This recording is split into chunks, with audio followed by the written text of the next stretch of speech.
Okay, सो आज का discussion जो है वो मेनली है फंक्शंस, और मेनली फंक्शंस ही हैं, और साथ में हम थोड़ा बहुत रिकर्शन के बारे में भी एंड पे पढ़ेंगे। सो पाइथन के अंदर जो फंक्शंस है उसको डेफ वर्ड के साथ डिफाइन किया जाता है। जिस तरह यहाँ पर है कि आप पहले डिफ लिख लेते हैं, और फिर उसके साथ जो आपका फंक्शन का नाम है, जो भी आप नाम रखते हैं वो आप रख लेते हैं, और साथ में ये पैरेंथेसिस है, इसके अंदर आप फंक्शन का आर्गुमेंट रखते हैं। फॉर एग्जांपल आपने ये चीज़ लिख ली कि डेफ, और आपने लिख लिया एफ ऑफ एक्स, तो ये जो है this is argument of the function. अब आप इस फंक्शन को किस तरह से डिफाइन करते हैं वो इसके नीचे अगले लाइन में इन दो कॉलम्स के बाद जब आप एंटर हिट करते हैं तो उसके बाद आप इस चीज़ को डिफाइन करते हैं। तो यहाँ पर मैं एक फंक्शन डिफाइन कर रहा हूँ बहुत ही सिंपल किस्म का, और उसका नाम है माई फंक्शन, और डिफ वर्ड के साथ मैंने उसको स्टार्ट कर लिया, और उसका आर्गुमेंट जो है वो ब्लैंक है एट द मोमेंट। आर्गुमेंट में मैं कुछ भी पास नहीं कर रहा हूँ, और उसको डिफाइन कर रहा हूँ कि माई फंक्शन जो है वो मुझे सिर्फ प्रिंट करके ये लाइन दे दे। ठीक है। अब अभी इसी फंक्शन को मैंने, ये क्रिएट हो गया, ये क्रिएशन प्रोसेस है, इससे आपका फंक्शन क्रिएट हो जाता है। डिफ लिखने से फिर फंक्शन का नाम और ये पैरेंथेसिस, और फिर ये आप जो दो डॉट्स हैं ये लगा के फिर आप उसके बाद जो भी उसमें से रिजल्ट लेना चाहते हैं वो आप अगले लाइन में उसमें से करते हैं। अब इसके अंदर सिर्फ ये एक लाइन डिफाइन हुआ कि ये फंक्शन जो है ये सिर्फ ये स्ट्रिंग प्रिंट करके देगा बस। अब इस ये रिजल्ट हम इससे कैसे लेंगे? इस प्रोसेस को कहा जाता है फंक्शन को कॉल करना। अब फंक्शन को कैसे कॉल करते हैं? जिस नाम से आपने डिफाइन किया हुआ है एग्जैक्टली वही चीज़ आप लिख लेते हो विदाउट दीज डॉट्स। तो यहाँ पर ये फंक्शन कॉल हुआ है ऐसे करके, और इसी इसी लाइन में इसी इंडेंटेशन के साथ, जिस इंडेंटेशन का यहाँ पर डी है ना उसी लाइन में एग्जैक्टली आपने इसको कॉल किया हुआ है।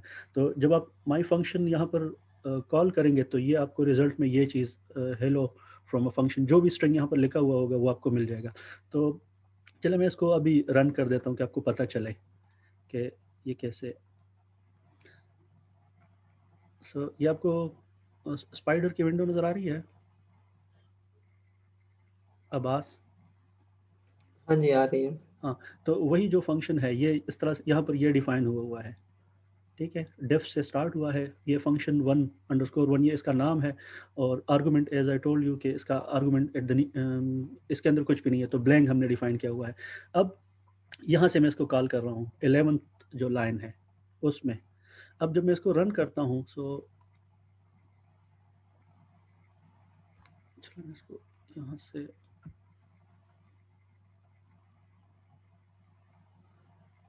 हाँ तो ये इसका रिजल्ट आ गया है।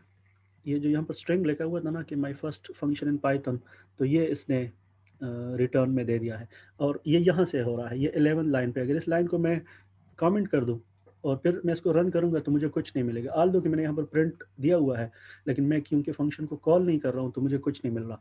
तो फंक्शन जब आप डिफाइन करते हैं तो आप उसको कॉल कर लेते हो, किसी भी पोजीशन पे आप उसको कॉल कर सकते हैं। तो ये एक सिंपल फंक्शन हमने डिफाइन कर लिया जो कि एक स्ट्रिंग प्रिंट करके दे रहा है, और ये उसका कॉलिंग का तरीका है कि आप फंक्शन को कैसे कॉल करते हैं। तो अगेन ये चीज़ नोट कर ले, इसके आर्गुमेंट में कुछ नहीं है यहाँ पर, और यहाँ पर जब मैं इसको कॉल कर रहा हूँ तो बी आर्गुमेंट में कुछ नहीं दे रहा हूँ। इसके बाद हम जब अ, ये बिल्कुल एक बेसिक फंक्शन डेफिनेशन है। थोड़ा सा जब अगर हम किसी फंक्शन को विद आर्गुमेंट डिफाइन कर ले तो ये एक नेक्स्ट लेवल है। सो फंक्शन का आर्गुमेंट क्या होगा? जो भी चीज़ आप सपोज ये फंक्शन का नाम है, ये तो डिफ से तो फंक्शन डिफाइन हो जाएगा, ये फंक्शन का नाम है, पैरेंथेसिस के अंदर जो भी चीज़ आप लिखते हैं this is called argument of your function. अब इस फंक्शन को मैंने विद आर्गुमेंट डिफाइन किया है, और रिजल्ट में इसको मैं क्या इससे ले रहा हूँ कि प्रिंट डेफिनेशन इसका ये है कि ये करेगा क्या? तो वो ये करेगा प्रिंट जो जो भी चीज़ आर्गुमेंट में आप दोगे वो इसको यहाँ पर फर्स्ट नेम से ये एफ नेम मीन के फर्स्ट नेम, फिर प्लस, और साथ एक स्ट्रिंग है जो कि उसके अंदर खान लिखा हुआ है। तो ये फंक्शन क्या करेगा? ये आपसे इनपुट में एक स्ट्रिंग लेगा आर्गुमेंट के अंदर, इनपुट नहीं इसको मैं आर्गुमेंट के, ये आर्गुमेंट में आप इसको दोगे एक स्ट्रिंग, जो भी स्ट्रिंग आप इसको आर्गुमेंट में दोगे तो ये उस स्ट्रिंग के साथ खान लगा लेगा। ये फर्स्ट नेम आप दोगे तो जो भी फर्स्ट नेम आप दोगे ये उसके साथ खान ऐड कर लेगा। अब इसी फंक्शन को ये जो 18 19 और 20 लाइंस है इसको तीन दफ़ा से कॉल किया गया है अलग अलग से। तो फर्स्ट जब ये वाली इस कॉलिंग में क्या होगा, ये इफ नेम की जगह इधर इस 18 लाइन को नोट कर ले, इफ नेम की जगह कौन सा स्ट्रिंग है, आमिर के नाम से स्ट्रिंग है। सिमिलरली दूसरे वाले में इफ नेम की जगह सलमान के नाम से स्ट्रिंग है और थर्ड में इस नाम से स्ट्रिंग है। तो जब मैं इस फंक्शन को यहाँ से कॉल करता हूँ 3 दफ़ा, तो ये फर्स्ट नेम पहले रखेगा और फिर उसके साथ ये खान ऐड करेगा। तो ये समझ रहे हैं आप, ये थोड़ा सा उससे डिफरेंट है। ये विद आर्गुमेंट हमने डिफाइन कर लिया। यहाँ पर हम कुछ आर्गुमेंट के अंदर चीज़ देंगे जिसको जब आप कॉल करेंगे, तो ये आर्गुमेंट जब पास होगा तो तब आपको इसके अंदर जो चीज़ डिफाइन होगी वो आपको प्रिंट होते हुए मिलेगी। इससे पहले वाले के अंदर हमने आर्गुमेंट में कुछ नहीं रखा था। से भाई जी जी ये आर्ग्यूमेंट हम एफ नेम को कह रहे हैं। जी, यहाँ पर जो भी चीज़ आप देते हैं, इधर ठीक सपोज है। आपने इस तरह का फंक्शन डिफाइन कर लिया, let's say def F of x. अब ये एक्स इस केस के अंदर आर्गुमेंट है फंक्शन का, आर्ग्यूमेंट है, ठीक ठीक है। तो ठीक है। अब ये फंक्शन जब जब भी आप इस फंक्शन को कॉल करेंगे, इस सपोज मैं इसको कॉल करता हूँ एफ ऑफ एक्स, अगर मैं इसके अंदर आर्गुमेंट ना दूं तो ये आपको एरर देगा कि इसके अंदर आपने आर्गुमेंट दिया नहीं है। इसके अंदर आर्गुमेंट अब हाँ, लाजमी है, मतलब जो फंक्शन की डेफिनेशन के अंदर फंक्शन जो की जो आर्गुमेंट, डेफिनेशन है वो आर्गूमेंट के साथ मुकम्मल होती है। हाँ ये आर्गुमेंट आपको पास करना पड़ता है। जस्ट जस्ट लाइक आप देख लेना मैथमेटिक्स के अंदर, let suppose this is F of X is equal to 5x² + 6, ये आपके पास एक क्वाड्रेटिक इक्वेशन है। तो ये आपका वेरिएबल है, तो आप इसको बिल्कुल ऐसे ही सोच लें कि ये आपके फंक्शन का वेरिएबल है। लेकिन यहाँ पर तो वेरिएबल आप एक्स वाई जी और ये चीज़ें रखते हैं फंक्शंस में, और ये आर्गुमेंट कुछ भी हो सकता है। हमारे केस में ये एक स्ट्रिंग हो सकता है, ये एक लिस्ट हो सकता है, टुपल हो सकता है, डिक्शनरी हो सकती है, कोई वेरिएबल हो सकता है। तो ठीक इस वजह से इसको जस्ट आर्गुमेंट से ही आप डिनोट कराते हैं, ठीक है। ऑलराइट। सो इसकी समझ आ गई ना कि ये फंक्शन कैसे डिफाइन हुआ है। ये फंक्शन का नाम है माई नेम माई फंक्शन, फिर उसके अंदर आर्गुमेंट है। अब अब जब आप इसको कॉल करते हैं, लाइक यहाँ पर देख ले 18 लाइन में आपने आर्गुमेंट की जगह ये स्ट्रिंग लिख लिया, तो ये क्या करेगा, ये इसको यहाँ पर पुट कर लेगा आर्गुमेंट की जगह, क्योंकि आर्गुमेंट जरूरी नहीं कि हर दफ़ा आप जब इसको कॉल करोगे तो आप इसको इफ नेम ही दोगे। इफ नेम मीन कि ये एक स्ट्रिंग आप इसको दे रहे हैं इनपुट में, ठीक है। तो ये इस इफ नेम के साथ जो यहाँ पर आमिर लिखा हुआ है इसके साथ ये खान ऐड कर लेगा। सिमिलरली दूसरी दफ़ा जब ये कॉल होगा तो ये यहाँ पर इस इफ नेम की जगह दूसरी नंबर पे ये रख लेगा, इसको इस नाम को रख लेगा और फिर उसके साथ सेकंड नेम लगा लेगा, फिर इस नाम को तीसरे नंबर पे रख के इसके साथ सेकंड नेम लगा लेगा। तो चले इसको भी रन करके देख लेते हैं। सो इस वाले को मैं कमेंट कर दूंगा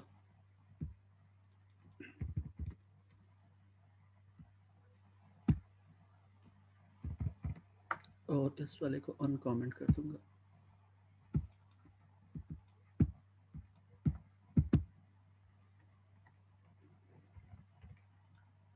इधर से हाँ, so let's run this one. तो ये देखिए ये इसका आ गया रिजल्ट। 3 दफ़ा ये फंक्शन यहाँ पर कॉल हुआ है। एक दफ़ा इस इफ नेम की जगह ये वैल्यू ली है, दूसरी दफ़ा इफ नेम की जगह ये वैल्यू ली है और तीसरी दफ़ा इफ नेम की जगह ये वैल्यू ली है, और सबके साथ ये स्ट्रिंग ऐड किया हुआ है क्योंकि मैंने इंस्ट्रक्शन ऐसी दी है, मैंने डिफाइन इस तरह से किया हुआ है, ठीक है। अब यहाँ पर अगर मैं ये इंस्ट्रक्शन चेंज कर दूँ, लेट सपोज ये मैं माइनस लगा लिया, मल्टीप्लिकेशन लगा लूँ, अब स्ट्रिंग के अंदर ये ऑपरेशन अलाउड नहीं है, तो स्ट्रिंग के अंदर सिर्फ प्लस का ऑपरेशन अलाउड है। तो ये अगर मैं माइनस कर लूँ या प्लस कर लूँ तो ये एरर देगा, क्योंकि प्लस तो चलता है लेकिन माइनस नहीं चलेगा। स्ट्रिंग आप सब्ट्रैक्ट नहीं कर सकते। यहाँ पर देख ले ये ऑपरेशन अलाउड नहीं है स्ट्रिंग्स के साथ, तो यहाँ पर इसको प्लस ही रखने देते हैं। तो ये क्या कर रहा है, दो उसको ऐड कर रहा है, दो स्ट्रिंग्स को। ये फंक्शन आप इनपुट में आपसे ले रहे हैं फर्स्ट नेम, और आखिर का जो सेकंड नेम है वो आपने यहाँ पर कांस्टेंट रखा हुआ है, वो सबके साथ लगा रहा है। तो इसकी समझ आ गई। ये थोड़ा सा उससे थोड़ा सा एडवांस वर्जन है पहले वाले से। तो ये क्लियर है या साजिद?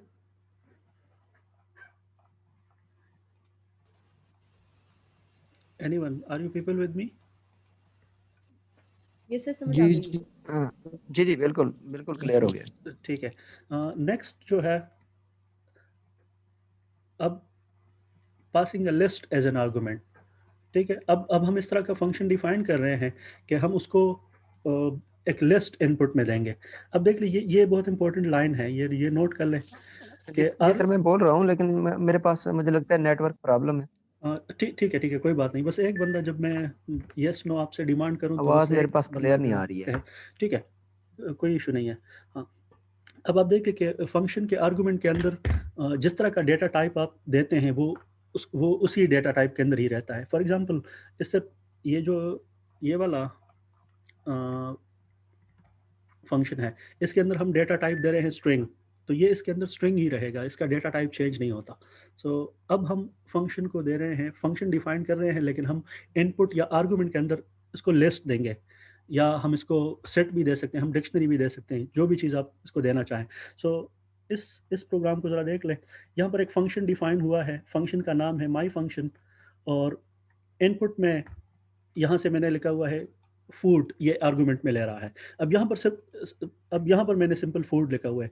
मैं बाद में इसको किसी भी नाम से कॉल कर सकता हूँ, लेकिन इसको मैं आर्गुमेंट के साथ मैंने डिफाइन किया हुआ है। अब ये आर्गुमेंट कुछ भी हो सकता है, ये आपके पास सेट हो सकता है, लिस्ट हो सकता है, डिक्शनरी हो सकती है। यू विल सी जब हम इस प्रोग्राम को रनिंग करेंगे। अब इस फंक्शन को डिफाइन मैं कैसे कर रहा हूँ। ये फूड आ गया आर्गुमेंट। अब मैं क्या कर रहा हूँ, for x in the food, ये जो फूड यहाँ पर है, ये कोई लिस्ट होगा, कोई डिक्शनरी होगी, या कोई सेट होगा, जो भी है। तो इस फूड के अंदर हर एक बारी बारी एक एक मेंबर लो और उसको प्रिंट करो। एक्स यहाँ पर काउंटर है, जिस तरह आप फॉर लूप लगाते हैं ना, तो जिस तरह फॉर आई इन रेंज, जो भी आप रेंज यहाँ पर रखते हैं, इस तरह से एग्जैक्टली ये फंक्शन डेफिनेशन में ये चीज़ आ रही है। अब यहाँ पर क्या हो रहा है, यहाँ पर काउंटर वेरिएबल हमने एक्स रखा हुआ है, आप इसको आई भी रख सकते हैं। अगर आप यहाँ पर आई रख लेते हैं तो फिर आपको यहाँ पर भी आई लगाना पड़ेगा बस। लेकिन ये जस्ट आपको एक सिर्फ बताने के लिए इसका मैंने डिलिबरेटली नाम ये एक्स चूज किया हुआ है। तो आप इसको for x in the food print x, ये फंक्शन डिफाइन हो गया, ये 3 लाइंस के अंदर। अब इस फंक्शन को कॉल करते हैं। अब इसको कॉल करने के लिए ये जो फूड है, ये आर्गुमेंट है। पहले मैं यहाँ पर एक लिस्ट डिफाइन कर रहा हूँ, और लिस्ट का मैंने नाम क्या रखा है, फ्रूट के नाम से मैंने लिस्ट रखा हुआ है। अब मैं अपना फंक्शन कॉल कर रहा हूँ इस लाइन के अंदर। अब फंक्शन के आर्गुमेंट में मैंने फ्रूट रख लिया है। अब फ्रूट के अंदर क्या है, एप्पल है, बनाना है और चेरी है। अब ये प्रोग्राम क्या करेगा, ये यहाँ पर तो मैंने फूड लिखा हुआ था, और वो फूड यहाँ पर मैं फॉर लूप के अंदर लगा रहा हूँ। लेकिन अब जब मैं इस प्रोग्राम को कॉल कर रहा हूँ, ये वाला जो पार्ट है, दिस इज कॉलिंग पार्ट, इस प्रोग्राम को मैं कॉल कर रहा हूँ विथ फ्रूट। तो अब क्या हो जाएगा, ऑटोमेटिकली इस फंक्शन के आर्गुमेंट के अंदर फ्रूट किस पे रिप्लेस हो जाएगा, फ्रूट पे। और यहाँ पर जो फूड था वो भी फ्रूट पे रिप्लेस हो जाएगा। और ये प्रोग्राम फिर क्या करेगा, ये फ्रूट के हर एक मेंबर को बारी बारी प्रिंट करेगा। तो जब जब आप इस चीज़ को कॉल करोगे तो इसका रिजल्ट क्या मिलेगा आपको साजिद, आउटपुट इसका क्या होगा। आउटपुट में हमारे पास फ्रूट्स होंगे। तो फ्रूट्स देखें, में एक्स, एप्पल, एप्पल होगा। एप्पल, एक्स बनाना और x cherry. Apple, x x x एक दफ़ा एप्पल, एप्पल एक्स होगा, एक्स। फिर दूसरी दफ़ा बनाना होगा, और तीसरी दफ़ा चेरी होगा, जी क्योंकि ये फूड के सारे लिस्ट के हर एक मेंबर को ये प्रिंट करेगा। जिस तरह आपने कहा हुआ है ना, आपने इसका बिल्कुल। रेंज आपने इसका रेंज रखा हुआ है, जो लिस्ट के सारे मेंबर हैं, फ्रूट के अंदर जितने भी मेंबर है वो सब प्रिंट करके देगा।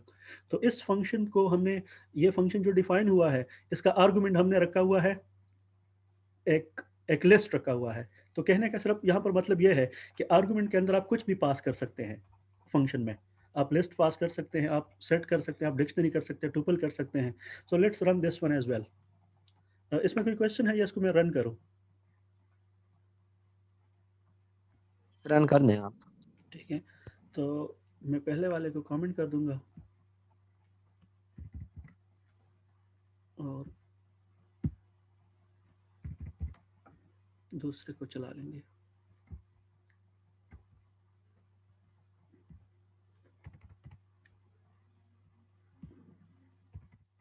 हाँ, तो लेट्स रन दिस वन। तो देखें, अब ये आउटपुट आ गया, एप्पल, बनाना और चेरी का। अब मैं थोड़ा सा इस फंक्शन को मैंने फ्रूट के साथ कॉल किया था।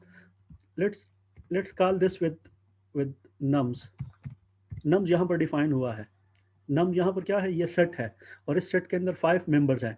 अब जब मैं इसको कॉल करूँगा तो एनीवन के इसका रिजल्ट क्या आएगा जब मैं इसको कॉल करता हूँ विद द नम्स,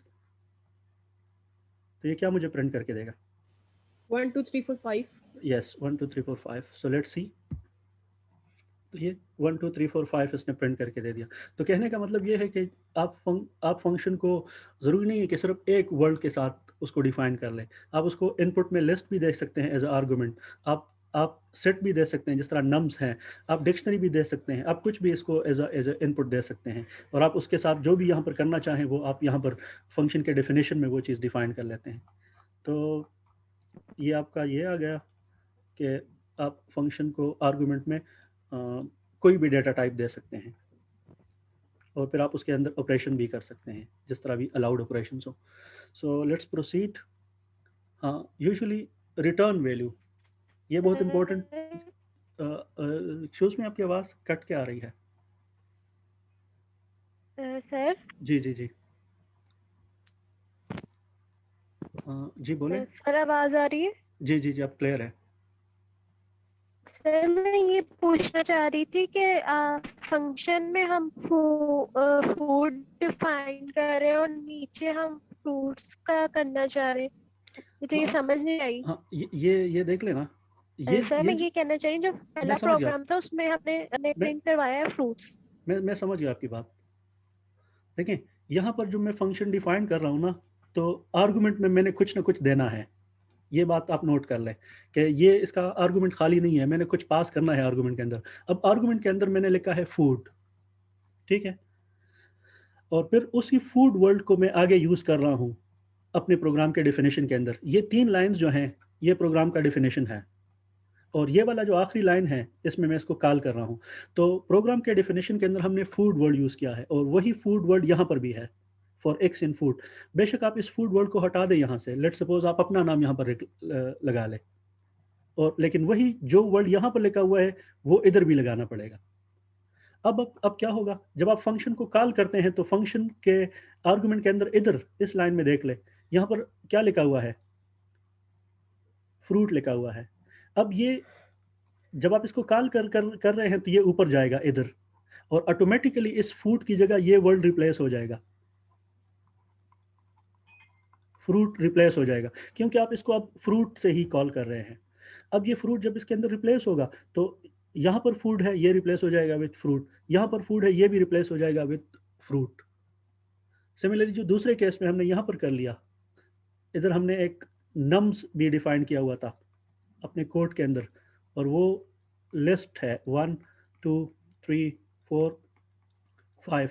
अब अगर आप इसी प्रोग्राम को कॉल करते हैं विद नम्स, ये वाला, तो ये ऑटोमेटिकली जब ये इधर आएगा तो ये फूड का जो वर्ड है ये रिप्लेस हो जाएगा विद नम्स और इधर भी ये फूड का वर्ड विद नम्स रिप्लेस हो जाएगा। तो ये थोड़ा सा यहाँ पर कंफ्यूजन है जो कि आपको क्लियर होना चाहिए। और ये जब आप फंक्शन कॉल करते हैं तो जिस जहाँ पर हमने ये लिस्ट डिफाइन किया हुआ है ये या ये सेट डिफाइन किया हुआ है, हम यही चीज़ एज आर्गूमेंट अपने फंक्शन को दे रहे हैं और इसके साथ वही ऑपरेशन होगा जो हमने फंक्शन के डेफिनेशन में डिफाइन किया हुआ है। और ये एक ऑपरेशन है बल्कि 2, फॉर लूप चल रहा है और प्रिंटिंग हो रही है बस इस फंक्शन के अंदर, और कुछ नहीं है।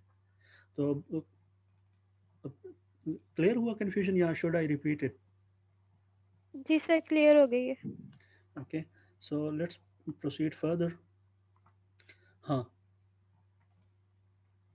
रिटर्न वैल्यूज़ ये बहुत इंपॉर्टेंट होता है, बल्कि इजी है एक फंक्शन से। जब आप इससे पहले जितने भी हमने फंक्शन डिफाइन कर लिए ना, तो हम अपने फंक्शन से जो आउटपुट प्रिंट के फॉर्म में ले रहे थे तीनों फंक्शंस के अंदर, अल्टीमेटली हमने प्रिंट का कमांड दिया हुआ था। देखिए, पहले में सिर्फ फंक्शन डिफाइन ही इस एक लाइन पे हुआ है और प्रिंट के साथ, तो हमने उसको कॉल कर लिया।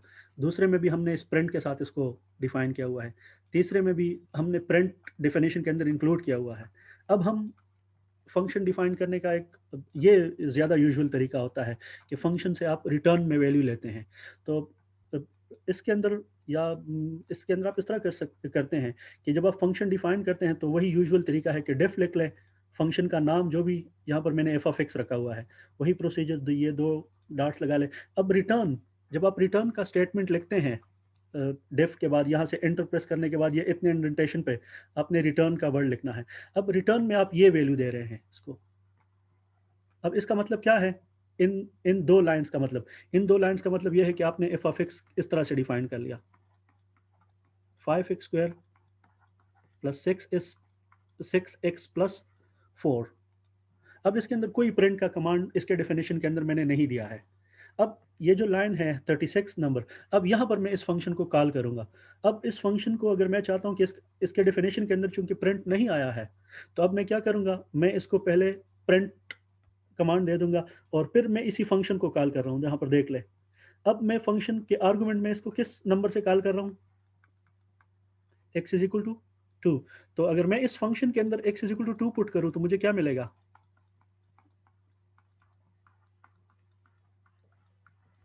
What should I get, 20 plus 36 आएगा। 36। तो अगर ये लाइन एग्जीक्यूट होती है, ये 36 लाइन, तो मुझे आउटपुट में क्या मिलना चाहिए, 36। अगर इसी फंक्शन को मैं कॉल करूँ विथ 2, विद इनपुट 2, इनपुट 2 का मतलब ये होगा कि आर्गुमेंट रिप्लेस हो जाएगा विथ 2, जिस तरह फूड ऊपर के उसमें रिप्लेस हो रहा था विद फ्रूट्स। तो जो भी जब आप फंक्शन को कॉल करते हैं किसी भी उससे, तो वो उधर आपके फंक्शन के डेफिनेशन के अंदर यूज हो जाता है, वो रिप्लेस हो जाता है ऑटोमेटिकली। जी जी आसिफ भाई, जी। अच्छा अगर हम ये प्रिंट हटा दे, जस्ट सिर्फ f(2) लिख दे, मतलब जिस तरह हमने पहले कॉल किए, तो उधर सेम प्रिंट रिजल्ट पहले से होगा था, या नहीं ये नहीं होगा, आप ट्राई कर ले। मैंने खैर ट्राई किया नहीं है, लेकिन ये नहीं होगा क्योंकि आपने ऊपर सब प्रोग्राम्स के अंदर प्रिंट आपने लगाया हुआ था। आउटपुट आपको ये प्रिंट तब करके देगा जब आप प्रिंट का कमांड इससे लोगे, तो ये लाजमी हो जाता है फिर अपने उसको कॉल करने के लिए। यहाँ पर तो हम फंक्शन के सिर्फ नेम लिखने से उसको ये कॉल हो जाता है, क्योंकि उधर सब में प्रिंट पहले से मौजूद था, लेकिन इसके अंदर प्रिंट पहले से मौजूद नहीं है। तो आप जब इसका आउटपुट चाहते हैं तो आप प्रिंट और फिर एफ ऑफ 2, तो ये चले इसको रन करके देखते हैं। तो जी। ये रिटर्न की समझ आ गई है कि फंक्शन डिफाइन कर ले और उसके बाद ही डायरेक्ट रिटर्न में जो भी आप उस पर रखना चाहते हैं वो उसमें स्टोर हो जाता है, ये उसकी वैल्यू स्टोर हो जाती है एज अ रिटर्न। ठीक है ये। सो लेट्स रन दिस। इसको मैं कर लेता हूँ कमेंट और दूसरे वाले को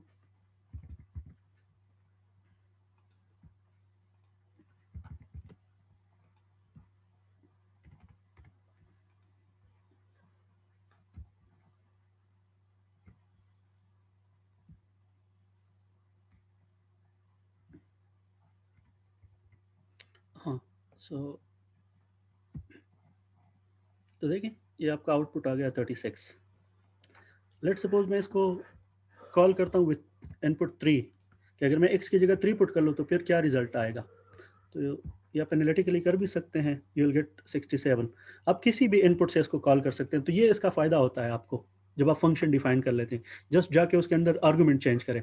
लेट्स सपोज मैं लेट्स से 50 से इसको कॉल करता हूँ, so this time you will get a big number, ठीक है, 12,800 something.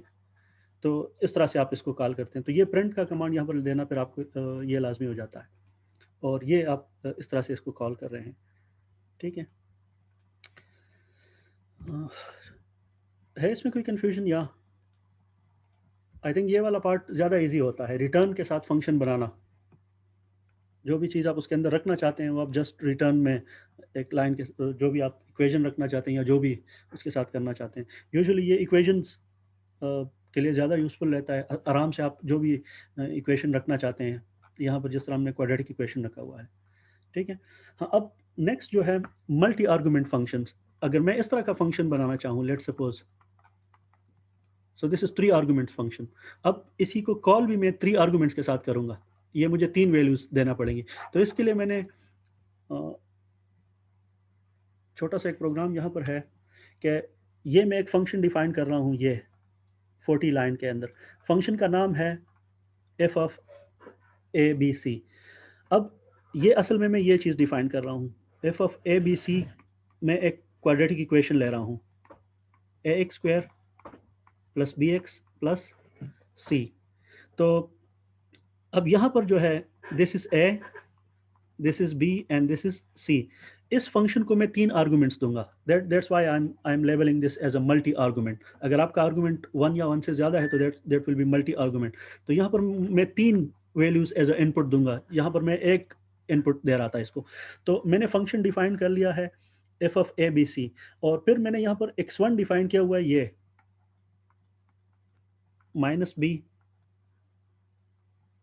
Plus B square minus 4ac divided by 2a। ये मैंने x1 की वैल्यू डिफाइन की है, और इस लाइन के अंदर मैंने x2 की वैल्यू डिफाइन की है। This is plus b, again this is minus b minus B square minus, हाँ 10 मिनट रह गए इस मीटिंग के अंदर, तो ये डिस्कनेक्ट हो जाना है इसने। इसी लिंक पे हमने फिर से मिलना है। तो एक मैंने x1 इस तरह से डिफाइन कर लिया और x2। अब मैं रिटर्न में क्या ले रहा हूँ इस फंक्शन से, रिटर्न में मैं इससे x1 और x2 ले रहा हूँ। तो अब क्या होगा, इनपुट में मैं ये चीज़ पास करूँगा, ये ax square plus b x plus c. लेकिन मैंने अपना फंक्शन इन वेरिएबल्स के साथ डिफाइन किया हुआ है। अगर मैं a की वैल्यू कोई रखता हूँ, लेट सपोज यहाँ पर मैंने a की वैल्यू 3 रखी हुई है, तो इसका मतलब ये है कि मैं ये वाला इसको देख लो, ये वाला a की जगह हो जाएगा 3x square minus 5x plus 2। ये अगर मैं ये वाले नंबर दे दूँ 3 माइनस 5 और 2, तो a की जगह चला जाएगा 3, b की जगह चला जाएगा माइनस 5 और c की जगह चला जाएगा 2। अब ये वैल्यूज यहाँ पर इस लाइन के अंदर मैं फंक्शन को कॉल कर रहा हूँ। फंक्शन के डेफिनेशन समझ गए हैं आप या नहीं? आसिफ भाई जी जी, यहाँ पे जो आपने मतलब x1 और x2 फंक्शन अलग अलग लिए हैं, हम इनको एक साथ ले सकते हैं? मतलब जिस तरह हमारा फार्मूला होता है बेसिकली क्वाड्रेटिक, मतलब प्लस माइनस में, वो प्लस माइनस में आप देख ले अगर हो सकता हो, क्योंकि ये डिफरेंट दो, एक प्लस माइनस मैंने कभी नहीं किया है एक साथ लिख के अब्बास आप हेल्प कर सकते हैं इसमें? आपने कोई ट्राई किया है इसको इसको कि एक साथ वो जो वो कह रहे हैं ना कि अगर हम x1 और मतलब हम x2 दो फंक्शन ना लें, मैं समझ एक ही गया आपकी फंक्शन बात, में आप ये प्लस कह रहे हैं ना कि इस तरह से कर ले, इस तरह से यहाँ पे मैंने सहा क्वाड्रेटिक इक्वेशन के अंदर जिस तरह आप करते हैं। मैं भी इस तरह से होता हूँ, लेकिन हाँ मैंने किया नहीं है, तो आप कर ले ट्राई, आई डोंट नो कि हो सकता है या नहीं। हाँ अब यहाँ पर असल में जी जी, असल में ये सिर्फ हमारी आसानी के लिए होता है ना, प्लस और माइनस हम एक ही फार्मूले में लिख देते हैं, हाँ लेकिन मैथमेटिकली करना तो दो उसी रूट फाइंड करने होते हैं, तो ये भी दो दो ही रूट रूट फाइंड फाइंड करने होते हैं, बिल्कुल। एक प्लस का एक माइनस का। हाँ सो तो ये यहाँ से आप फंक्शन डेफिनेशन, ये 3 लाइन बल्कि 4 लाइन्स हैं रिटर्न तक डिफाइन हो रहा है 3 आर्गुमेंट्स के साथ। ए बी सी आपसे इनपुट में लेगा, और ए बी सी इनपुट में लेगा तो फिर वो ए बी सी की वैल्यूज़ यहाँ पर इस इन फार्मूलोज के अंदर यूज़ होगी। देखें यहाँ पर ए बी सी के अलावा और कुछ भी नहीं है। जी जी, अच्छा, ये जो रिटर्न पे आपने करली, हमेशा करली ब्रैकेट नहीं लगाएंगे इसकी जिस ज़रूरत तरह नहीं है, ये तो मैंने ऐसे ही लगाए हैं। अगर आप ये ना भी लगाएं तो कुछ, उससे मुझे ये होगा कि मेरा जो रिजल्ट आखिर में मिलेगा वो मुझे एक सेट फॉर्म में मिलेगा। ठीक ठीक ठीक। ठीक है, जिस तरह आप मैथमेटिक्स अच्छा के अंदर अपना रिजल्ट वो सेट के अंदर लगा लेते हैं। अच्छा, जिस तरह से पहले हमने फंक्शन को रिटर्न करवाया था, जस्ट एक इक्वेशन लिखा था, जी जी जी, अगर हम दो रिटर्न करके मतलब जस्ट इक्वेशंस लिखते हैं ठीक है। तो हाँ इज इट? हाँ हाँ, यहाँ पर है ना, आपने इक्वेशन, आप कह रहे हैं कि जनरल इक्वेशन। नहीं नहीं नहीं नहीं, हाँ यही x1 और x2 की बजाय हम ना लिखे और जस्ट रिटर्न लिखे और जस्ट फार्मूला हम पुट कर दें और जस्ट प्रिंट करवा दें, मतलब दोनों के साथ। उस तरह भी हो सकता है। ये तो एक पॉसिबिलिटी है जो मैंने इसको इस तरह से डिफाइन किया हुआ है। आप इसको दूसरे तरीकों से भी कर सकते हैं। ये प्रोग्राम ठीक क्या ठीक करेगा, ये आपको क्वाड्रेटिक इक्वेशन के रूट्स देगा। यहाँ पर आपका क्वाड्रेटिक इक्वेशन सही। ए बी सी से डिफाइन होगा, ये ए ये ओ बी मुझे और हाँ हाँ। So let's run this and see. आखिरी मेरा रिकर्शन का पार्ट रहता है, तो we will have to have a small session again. ये 6 मिनट में एक्सपायर हो जाएगा, तो इसी लिंक पे अपने फिर से ज्वाइन करना है। तो इसको मैं कर लेता हूँ कमेंट, और इस वाले को चला लेंगे।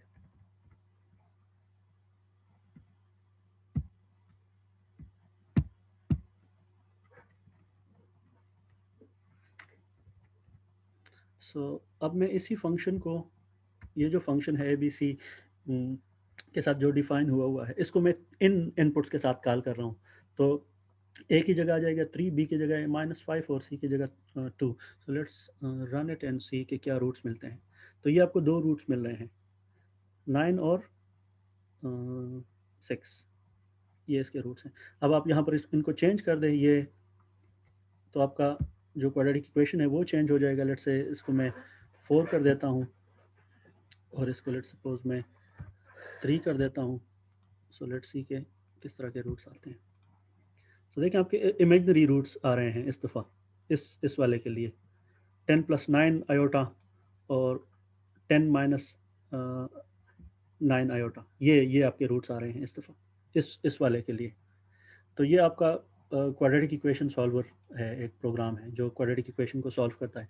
और फंक्शन डेफिनेशन से ये बहुत इजीली आप इसके अंदर कोई सा भी क्वाड्रेटिक इक्वेशन इनपुट कर सकते हैं, तो वो आपको इसके रूट्स देगा। ठीक है, सो लेट्स प्रोसीड। है कोई क्वेश्चन इसमें या आगे जाऊं मैं? This is the last discussion के रिकर्शन क्या है। सो रिकर्शन ये है कि अगर कोई फंक्शन खुद को कॉल करता हो, फंक्शन अपने आप को कॉल करता है बार बार, so this is called recursion and this is a very handy mathematical और प्रोग्रामिंग कॉन्सेप्ट। ठीक है, तो ये इसका मीनिंग है रिकर्शन का कि a function calls itself. Function के डेफिनेशन के अंदर फंक्शन यूज होता है। जब आप फंक्शन डिफाइन कर रहे हैं तो उस डेफिनेशन के अंदर ही आप उसी फंक्शन को यूज कर रहे हैं। तो ये हम फैक्टोरियल फाइंड करना चाहते हैं और ये फंक्शन इन लाइंस के अंदर डिफाइन हुआ है, 49 से लेकर 55 तक ये फंक्शन डिफाइन हुआ है। और ये फंक्शन का डेफिनेशन कैसा है कि मैं एक फंक्शन का नाम रख रहा हूँ और उसका नाम है फैक्ट और उसका आर्गुमेंट है n। इट मीन एक इनपुट हमसे मांगेगा। अब ये फंक्शन डिफाइन कैसे हुआ, किस तरह से हुआ है, इफ़ n इक्वल्स टू 1, अगर जहाँ पर आप वेरिएबल जो पास करते हैं फैक्ट फंक्शन में, अगर वो 1 है, इट मीन अगर इस तरह की चीज़ है, अगर n इज इक्वल टू 0 है तो फिर रिटर्न करो 1। ये इसका मतलब है, इन 2 लाइन्स में ये हो रहा है कि अगर किसी ने इनपुट कर दिया 0 तो आपने रिटर्न करना है 1, क्योंकि फैक्टोरियल ऑफ 0 इज़ 1। देन ये जो 2 लाइन्स हैं, अगर कोई बंदा लेस देन 1 नंबर पुट करे, अगर लेट सपोज मैं ये इनपुट दूं तो इसके साथ आपने ये चीज़ प्रिंट करनी है कि रॉन्ग इनपुट, क्योंकि factorial is not defined for negative numbers. So यहाँ पर ये क्या करेगा, इन 2 लाइन्स के अंदर ये रॉन्ग इनपुट आपको प्रिंट करके देगा। ठीक है, और देन एल्स में क्या कर रहा है, अगर ये दोनों कंडीशन ना हो और एक सही इनपुट हो, मीन के n is equal to greater than 0 कोई नंबर आप देते हैं, पॉजिटिव 1 2 3 4 5, तो फिर क्या करेगा, फिर ये एल्स वाली जगह पे आ जाएगा। और एल्स में अब क्या हो रहा है, एल्स में ये रिटर्न कर रहा है n, जो भी n की वैल्यू होगी, multiplied by fact of n - 1। ये एक्चुअली रिकर्शन है कि फंक्शन के डेफिनेशन, फंक्शन खुद कॉल हुआ है। फंक्शन अभी हम फंक्शन डिफाइन कर रहे हैं लेकिन फंक्शन खुद को कॉल कर रहा है, तो इस प्रोसेस को कहा जाता है रिकर्शन, कि फंक्शन खुद को कॉल करेगा। अब थोड़ा सा मैं इसको ज़रा स्टेप बाय स्टेप देख लूँ। लेट सपोज अगर इस को मैं कॉल करूँ विद फैक्ट 4, अगर ये फंक्शन मैं कॉल करता हूँ विद फैक्ट 4, तो क्या होगा, ये दोनों कंडीशन तो नहीं चलेंगे क्योंकि n नॉट इक्वल टू 0 है, n नॉट लेस देन 0 है, तो ये तो नहीं होंगे। यहाँ पर ये आएगा और क्या करेगा, n multiplied by fact of n - 1, तो ये कर लेगा, n क्या है 4 और फैक्ट ऑफ n - 1 क्या है 3। n की जो भी वैल्यू है उससे 1 सब्ट्रैक्ट करो, तो 4 factorial is actually equal to 4 multiplied by factorial of 3। फिर ये क्या करेगा, फिर ये खुद को कॉल करेगा एक दफ़ा और ऊपर जाएगा, n इज इक्वल टू 3 के लिए फिर से ये ऊपर चला जाएगा, इधर डेफिनेशन में आ जाएगा। तो क्या करेगा, n की वैल्यू अब अपडेट हो जाएगी, कौन सी वैल्यू होगी, पहले तो 4 थी, अब हो जाएगी 3। सो 4 ये वाला पार्ट अब ये रिजल्ट देगा, 3 मल्टीप्लाइड बाय फैक्टोरियल ऑफ 3 - 1 2 हो जाएगा। अब n की वैल्यू अपडेट होके 2 हो गई, अब ये अपडेटेड वैल्यू ऊपर चली जाएगी फिर से डेफिनेशन के अंदर।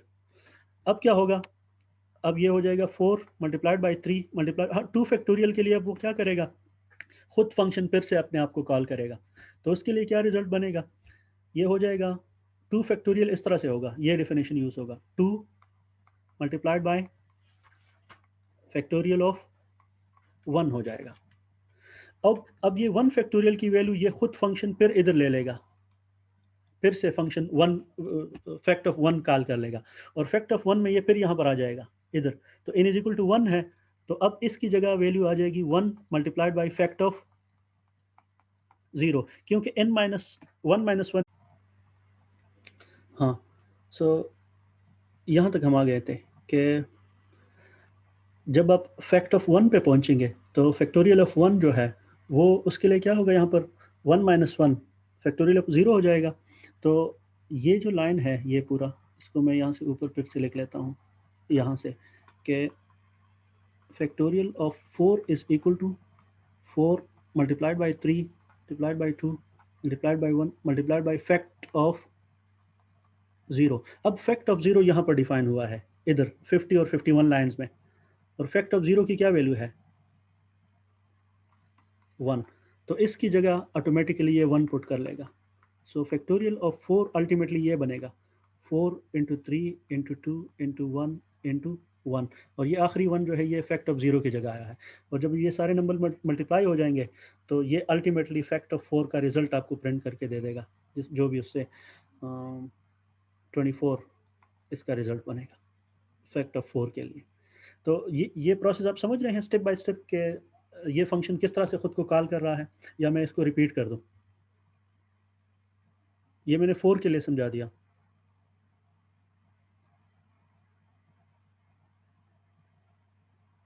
हाँ, एनीवन, ये क्लियर है या इसको रिपीट कर दूं? ये फंक्शन का खुद को कॉल करना, दिस इज एक्चुअली रिकर्शन।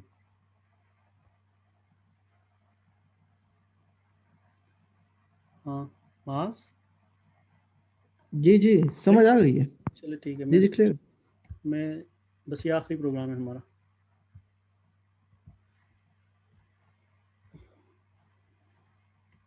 इसको मैं कमेंट कर दूंगा और वाले को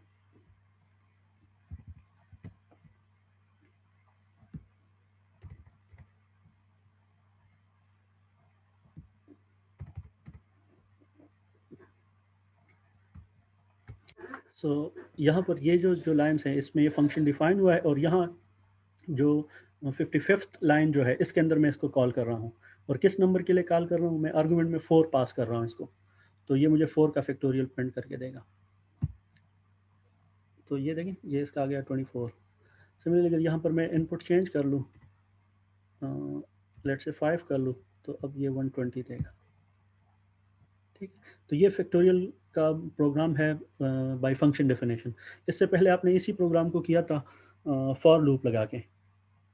ठीक है, तो ये सिर्फ उसका एक दूसरा फंक्शन से इसको डिफाइन करने का तरीका है। हाँ, अगर मैं इसको n इज इक्वल टू -2 दे दूँ या -3 दे दूँ, तो अब ये कंडीशन सेटिस्फाई होगी एल्स इफ वाली, क्योंकि मैं लेस देन 1 नंबर दे रहा हूँ तो ये रॉन्ग इनपुट मुझे देगा प्रिंट करके। ठीक है, तो ये आपका आ गया कि रॉन्ग इनपुट, और साथ में नन भी लिख रहा है कि अब ये नन शायद इस वजह से लिख रहा है कि जो आर्गुमेंट में आप चीज़ पास कर रहे हैं ये इसके लिए एप्लीकेबल नहीं है या जो भी है, तो ये उसको नन डेटा टाइप, इस तरह हमने डेटा टाइप्स के अंदर कहा था ना कि ये नन टाइप ऑटोमेटिकली प्रोग्रामिंग में चाहिए होती है कि उस जब आप कोई फंक्शन कॉल कर रहे थे और वो कर रहे हैं और उसके लिए वैल्यू एक्सेप्टेबल ना हो, तो ये उसने खुद ही ये नन का, हमने इससे पूछा नहीं है कि प्रिंट करके दो, लेकिन ये खुद ही कर रहा है। हमने इसको ये कहा हुआ है कि रॉन्ग इनपुट प्रिंट करो जब लेस देन 1 लेस देन 0 अगर कोई नेगेटिव नंबर हो। तो ये जो प्रोसेस है ये वाला, इस तरह से जब आप रिटर्न चाहते हैं कि फंक्शन को फंक्शन के अंदर ही कॉल करते हैं, या फंक्शन जब खुद को कॉल कराता है, तो इस प्रोसेस को कहा जाता है रिकर्शन, और ये बहुत जगहों पर आसानी पैदा करता है प्रोग्रामिंग के अंदर ये टेक्निक। अब इसी को आप थोड़ा सा एक होमवर्क के तौर पे जो फिबोनाची सीरीज़ आप लोगों ने किया हुआ था वो आप इसी इस जो रिकर्शन मेथड है उसी से आप उस प्रोग्राम को ज़रा फिर से लिख लें, ये वाला आइडिया अप्लाई करके। सो ये आज का मेरा डिस्कशन था। आपको अगर कोई क्वेश्चन है तो वी विल डिस्कस दोस।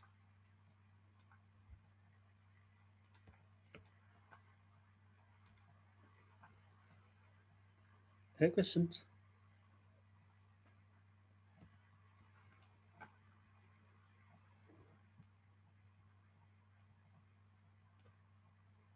हाँ, कोई क्वेश्चन है या ख़त्म करें इसको? सर जी जी। सर आपसे पूछना था कि होमवर्क में ना हमें क्वेश्चन 2 में कुछ ऐसे वेरिएबल्स दिए हुए हैं लाइक डेल्टा और रिड्यूस प्लैंक कांस्टेंट, तो उसको हम कैसे लिख सकते हैं इन पाइथन? वो आप शायद इस क्वेश्चन की बात कर रही हैं। एक मिनट, इसकी बात हो रही है ना? Sir question number 2, the finite quantum well of depth u and width l। ये आपको नजर आ रहा है स्क्रीन पे? Yes sir, yes sir. ये इस क्वेश्चन की आप बात कर रही है ना? इसमें तो ये जो यहाँ पर आप ये जो टेस्ट है, ये वाला टेस्ट 1, इसके अंदर जितने भी ये जो 4 क्वांटिटीज़ हैं, ये सब आप पहले से डिफाइन कर लोगे। ओके। ये लाइक मास ऑफ इलेक्ट्रॉन आप लिख लोगे ऊपर, L इज इक्वल टू 3, तो 7 में से नैनोमीटर का ख्याल रखना है कि जब आप L की 3 वैल्यू पुट करते हैं तो 7 नैनोमीटर में उसको कन्वर्ट करना है। जिस तरह आपने वो जो साइन का जो प्रोग्राम है उसके अंदर आप एंगल को रेडियन के अंदर जिस तरह कन्वर्जन करते हैं, तो इनमें इन यूनिट्स का आपने ख्याल रखना है। ये n स्मॉल n तो है, ये यूनिटलेस है, तो ये एज इट इज़ आएगा। हम ये इलेक्ट्रॉन वोल्ट का आपका जो कन्वर्शन है यूनिट्स का, वो आपको लगाना पड़ेगा। Okay sir. ठीक है, और फिर उसके बाद इसके अंदर आपको ये प्रोसेस सर ने यहाँ पर स्टेप बाय स्टेप समझाया हुआ है कि प्रोग्रामिंग के अंदर करना क्या है, क्या चीज़ करनी है। तो एक मिनट, मैं थोड़ा सा इसके ऊपर भी डिस्कशन कर लूँ कि इसको मैं यहाँ से काट के उधर पेस्ट कर लूँगा, then I will write things on it. एक सेकंड, इसको हाँ, थोड़ा सा इसको नीचे मूव कर लूँ।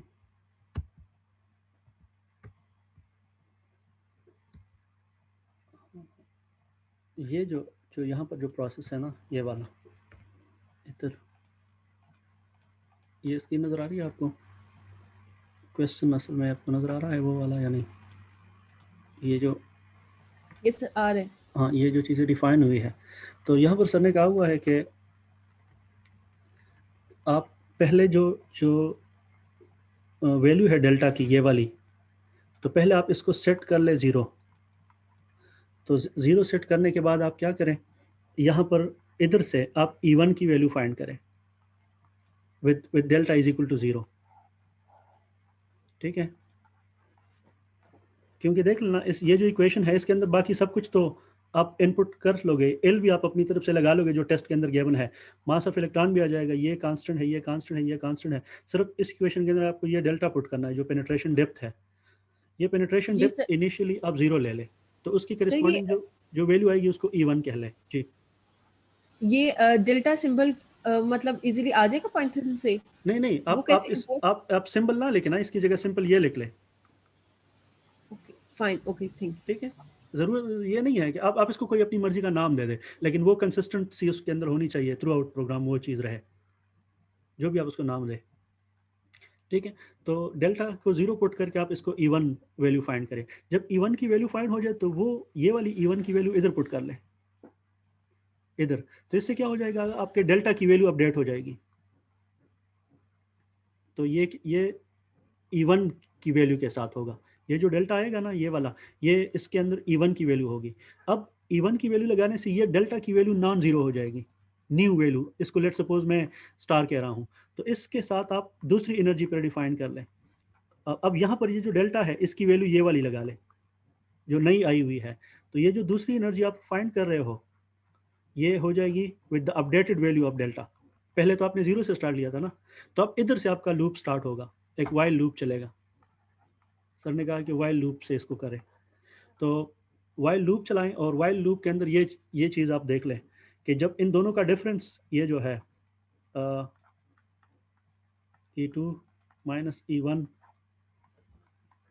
डिवाइडेड बाई E2 या E1 जो भी आप यहाँ पर रखते हैं उसकी एब्सोल्यूट वैल्यू, लेट सपोज यहाँ पर आपने E1 रख लिया और ये इसकी एब्सोल्यूट वैल्यू है, ये less than or equal to some epsilon है, जो भी एप्सिलॉन प्रॉब्लम के अंदर आया हुआ है, जो सर ने यहाँ पर नीचे जिक्र भी किया है, ये आपका टॉलरेंस है।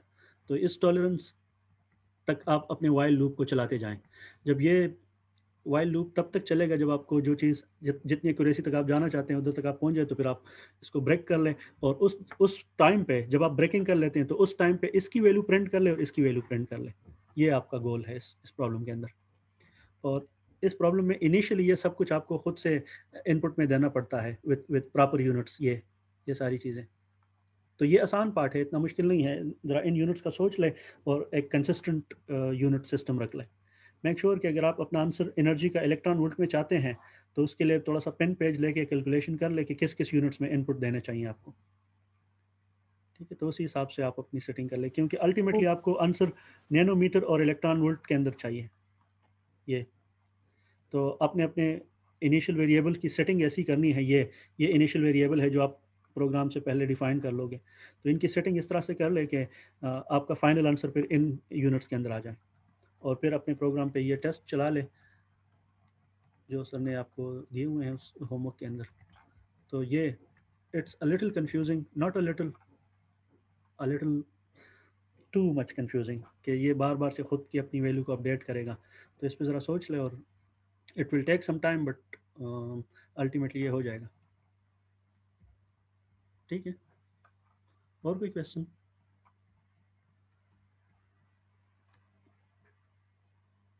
No sir, thank you. तो अगर और कोई क्वेश्चन नहीं है सो देन हम इसको क्लोज कर लेंगे सेशन को। Stop this recording session.